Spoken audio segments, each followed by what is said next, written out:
Olha quem chegou para bater aquele papo sobre bem-estar e qualidade de vida. A nossa convidada é a doutora Jussara Munareto, que é ginecologista e nutróloga.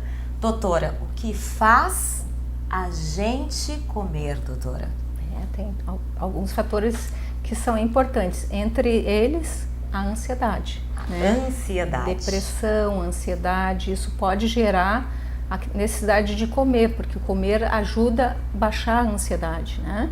Então o nosso cérebro, ele funciona à base de glicose, é o combustível do nosso cérebro. Tá? Então quando a pessoa está ansiosa, a atividade cerebral está muito intensa, e o que ele vai fazer? Ele vai fazer com que tu ingira mais, necessidade maior de açúcar ou de alguma coisa que gere a quantidade maior de açúcar.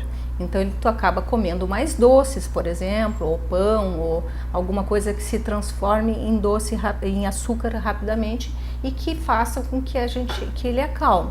Por exemplo, as pessoas que entram num avião, é comum eles oferecerem uma balinha, né? Porque muita gente que entra, né, num avião muitas vezes tem medo, receio. Tá nervosa. Então o que acontece? Tomou uma balinha, acalma. Então quando a criança está agitada, correndo, fazendo um monte de traquinagem, chama ela, dá uma balinha, acalma, tá? Então isso gera muitas vezes um comportamento mais adiante de o doce gera um benefício, um bem-estar e se acalma. E isso muitas vezes a pessoa leva para a sua vida adulta, né? Então, especialmente chocolate, a gente percebe muitas vezes, né?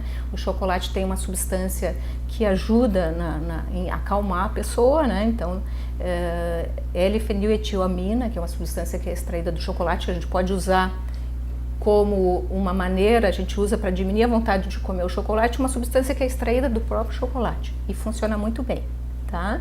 E pessoas depressivas, né? Tem pessoas que também têm compulsão alimentar, que muitas vezes, por exemplo, comem direitinho toda semana, mas chega de noite ou final de semana comem muito e não conseguem conter aquele impulso de comer.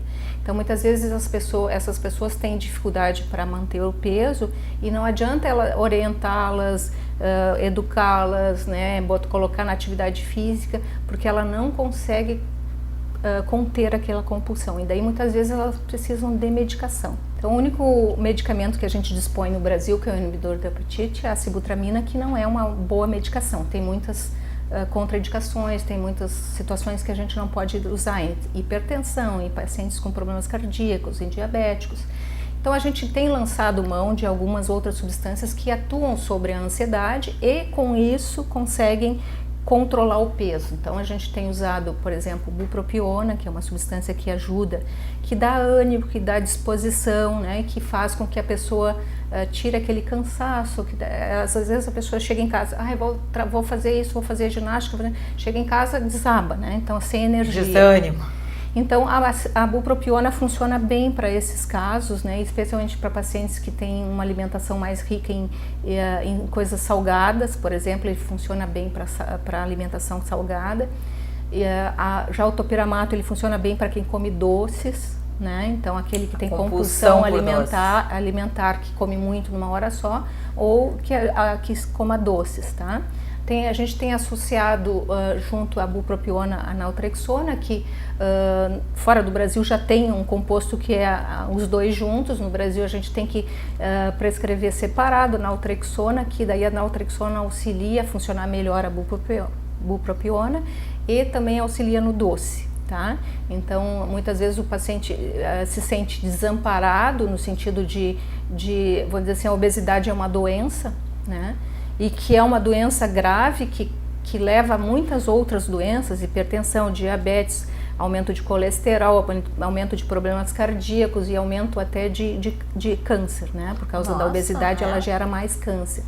E muitas vezes o paciente se sente desamparado, porque ele não tem ao que recorrer no momento que ele próprio não consegue controlar esse peso. Então a gente diz, tem que fazer exercício, precisa se alimentar adequadamente, tem que ter horário para comer, tem que comer regular. Doutora, mas eu não consigo, eu tenho prazer de comer. Eu adoro comer. Não, mas aí tem que Tá? procurar ajuda, tem que procurar auxílio, né? Exatamente. Existe, como a doutora tá falando, Isso. quando a pessoa vê que não consegue mais controlar isso, né?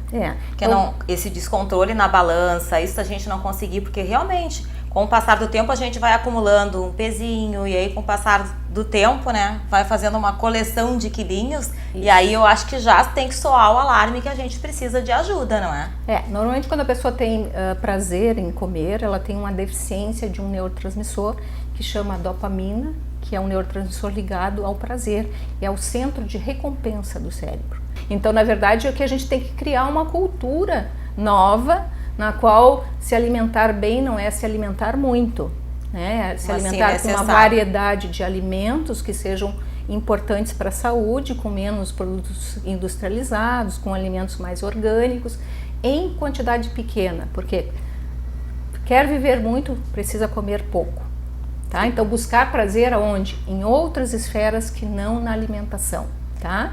Obrigada, doutora. De nada.